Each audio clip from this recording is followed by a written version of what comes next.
Bonjour, je m'appelle Sophie Tajan, je suis responsable HSE.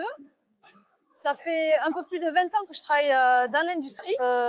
Depuis 6 ans, je suis chez Knauf Insulation, donc dans la fabrication de laine minérale de verre à Lannemezan. Dans l'industrie de fabrication de laine de verre, on a des postes de travail avec de la manutention, notamment au niveau du recyclage de la laine de verre. Donc, on a des activités de pelage de panneaux pour pouvoir recycler la laine.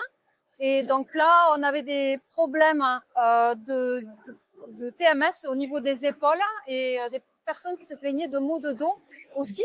Donc, on a voulu tester des exosquelettes avec une entreprise locale qui était à 30 km de chez nous. Donc, tester des exosquelettes mécaniques, puis pour des opérations spécifiques de levée de sac. Ça n'a pas fonctionné.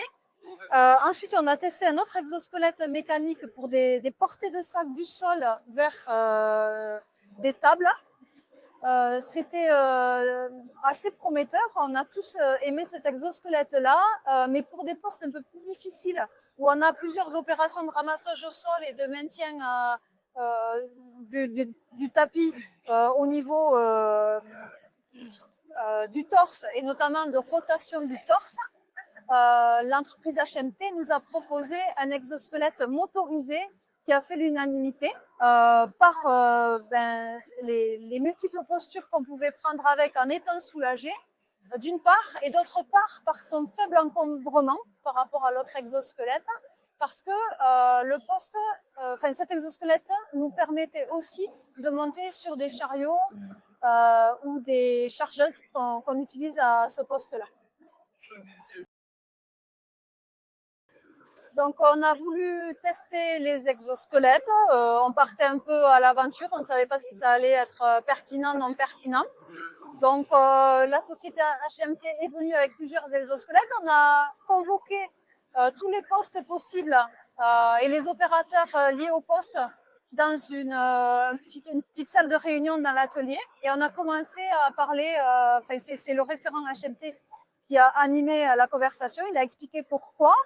Et c'est vrai qu'au départ, toutes les personnes étaient plutôt réticentes. Elles ne voyaient pas cette solution. Elles voyaient cette solution-là plutôt comme une contrainte, en fait, au poste de travail, quelque chose de supplémentaire, comme un EPI, plutôt qu'une aide. Et puis, c'est en discutant des activités, en essayant aussi chaque poste. On a d'abord essayé au premier poste de soulever les sacs au-dessus des épaules. Les opérateurs ont été insatisfaits tout de suite. Et finalement, c'est Sébastien Villermain qui a pris le relais avec un exosquelette pour manipuler les sacs du sol au niveau de la taille, parce que lui, il a de douleurs lombaires.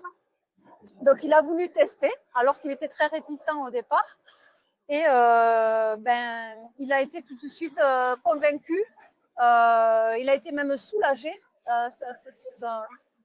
Son expression du visage n'a pas laissé trahir, a laissé trahir ses sentiments en fait. Et du coup, maintenant, il a adopté cet outil. Il a voulu l'acheter tout de suite. Donc, on lui a proposé cette solution. HMT a proposé aussi de le former en tant que référent et donc responsable de l'exosquelette. Et aussi référent, ce qui lui donne un rôle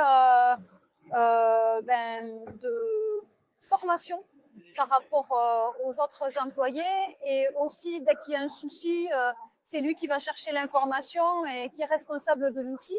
Donc il est très content de ça. Aujourd'hui, il a contaminé positivement, je dirais, 2 autres de ses collègues, puisque j'ai deux collègues à lui, qui sont dans d'autres équipes, puisqu'en fait, ils travaillent tous en 5-8. Donc, ils ont des relations lors du brief de poste, lors du passage de consigne.